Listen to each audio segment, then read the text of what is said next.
What if the person you can't stop thinking about was never meant to stay, but to awaken something buried deep inside you?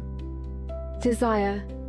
It moves like a haunting melody, subtle, persistent, intoxicating.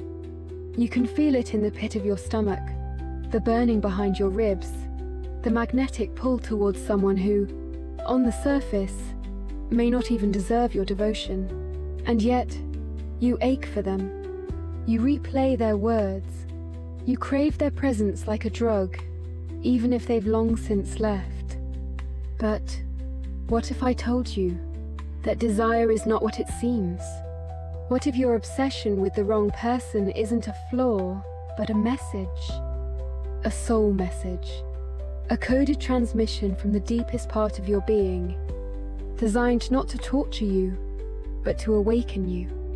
In this video, I'm going to share with you a secret the ancients once knew, and modern psychology only recently remembered.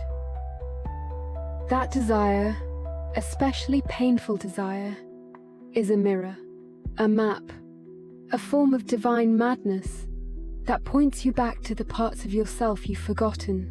We'll journey through forgotten teachings from Plato's Symposium, explore the mysteries of soul fragmentation, and walk through the fires of longing with Jung at our side. And along the way, I'll reveal why the people you're most drawn to are often not your soulmates, but your shadows. This is not a surface-level explanation of trauma bonds or attachment theory. This is esoteric psychology, an ancient art of soul recognition, rebirth, and sacred obsession. And if you stay with me to the end, I'll give you a ritual, a practice, that can begin to untangle the web you've been caught in and bring you back to you. Because the truth is, you don't want them. You want the part of yourself they remind you of. And it's time you remembered who that is. Long before therapy, dating apps, or social media algorithms, before romantic comedies or modern relationship advice, there were mystics, philosophers, and initiates, those who studied desire not as a dysfunction, but as a spiritual force. They didn't believe desire was a mistake. They believed it was a mystery, a flame lit by the soul itself. One of the earliest and most profound voices in this tradition was Plato, whose work the Symposium holds a secret most people skip over. In it, we find the tale of how humans were once whole, complete beings, unified in masculine and feminine essence. But the gods, fearing our power, split us in half. And since then, we've wandered the world searching for our missing piece. Plato didn't write this simply to explain romance. He was revealing a soul code, a deeper architecture of human longing. According to his esoteric teachings, what we call falling in love is actually the soul remembering itself. It is the ancient pullback toward wholeness, toward the divine. This idea wasn't isolated to Greece. In Sufism, the mystic poets like Rumi spoke of desire as the ache of separation from the beloved, the divine source. In Hinduism, the yearning for union with a lover reflects the longing of the individual soul, Jivatman, for reunion with a higher self, Paramatman. Even in early Christian mysticism, longing was considered holy. The ache for God, or for love, was a doorway, not a weakness. But here's where it turns. In all of these ancient traditions, there was a warning. Desire can mislead you if you chase the form instead of the essence. If you confuse the person for the presence behind them, you remain trapped in illusion. This is where modern society has faltered. We idolize romance. We worship the one, but we don't understand what we're really reaching for. The mystics would say, you think you want their body, their love, their attention, but what you're truly drawn to is what they reflect in you. Enter Carl Jung, thousands of years later, with his theory of the anima and animus, the inner man within the woman, and the inner woman within the man. He explained that much of what we project onto lovers isn't about them at all. It's about the missing inner archetype we've exiled within ourselves. In other words, we fall in love with our own soul in disguise, and when they leave us, or reject us, or disappear, it isn't just heartbreak, it's soul shock, the withdrawal of a sacred mirror.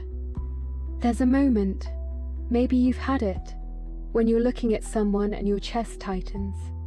It's not just attraction, it's not just chemistry, it's like remembering something ancient, something lost.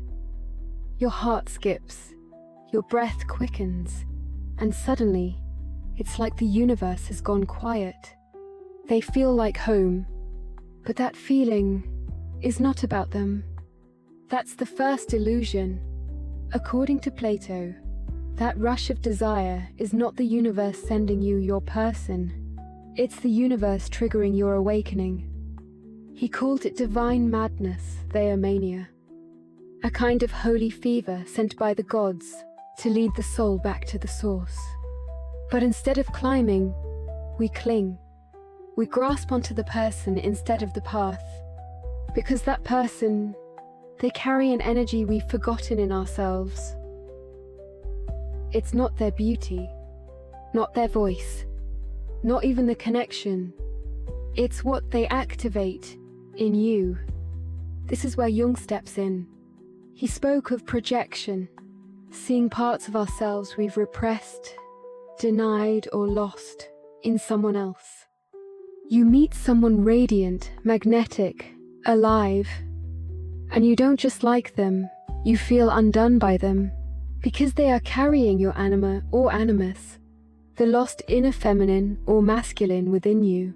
You think it's love, but what if it's memory? That's what obsession is. Not longing for them, but for you, the version of yourself you glimpse through their light.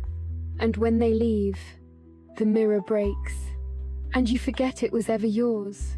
If desire is a mirror, what happens when the image shatters? When they ghost you? When they lie? When they leave?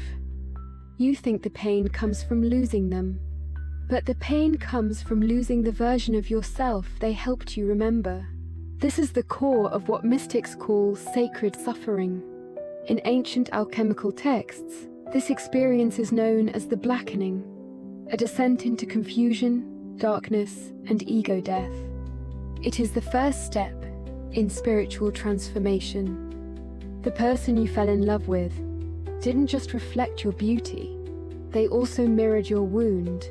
This is what Carl Jung called the shadow, the disowned, hidden parts of yourself you pretend not to carry.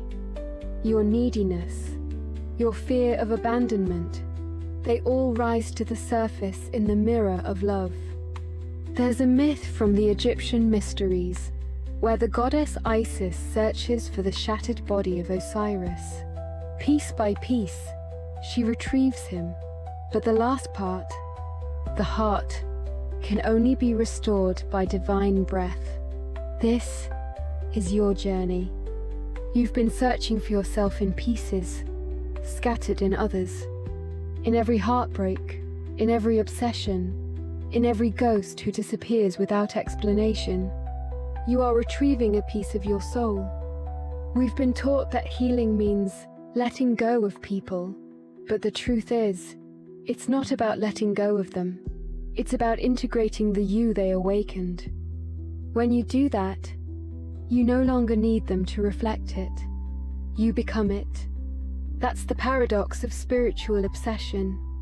You think it's about union, but it's really about integration. The wound becomes the womb. The mirror becomes the gateway. And this is why so many never move on. Because we're trying to erase the messenger instead of decoding the message. So what do you do with all of this? How do you reclaim the version of yourself they awakened? You begin by remembering. Make a list. Write down all the things you felt when you were with them. Not what they did, what you felt. Confident, sexy, safe, wild, alive. Now ask yourself, where do these live in me? Which of these states do I access only through them?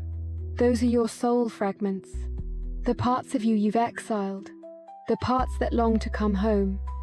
Every time you feel the urge to reach out, every time you spiral into memory, pause, breathe. Place your hand on your heart and ask, what part of me am I trying to touch through them? Create a space. Light a candle. Look in the mirror and say, I no longer chase the reflection. I remember the source. This is not just affirmation, it's invocation. It calls your energy back from the illusion. Choose one trait. Let's say, radiance. Ask, how can I embody this radiance today? Dress like it. Move like it. Speak like it. Become the embodiment of what you once borrowed from them. The more you live in your essence, the less you crave it in others. This is the path of self-initiation, the path of integration, the path of the awakened heart. You're not letting go of them. You're becoming the version of you they helped you remember. So now you know, it was never about them. They were the mirror, not the source, the messenger, not the meaning. You don't need to demonize them. You don't need to glorify them. You just need to remember what they revealed. They showed you your light. They showed you your longing. They showed you, you. And for that, you thank them. Then you turn inward. You place your hand on your heart, and you whisper, I remember now.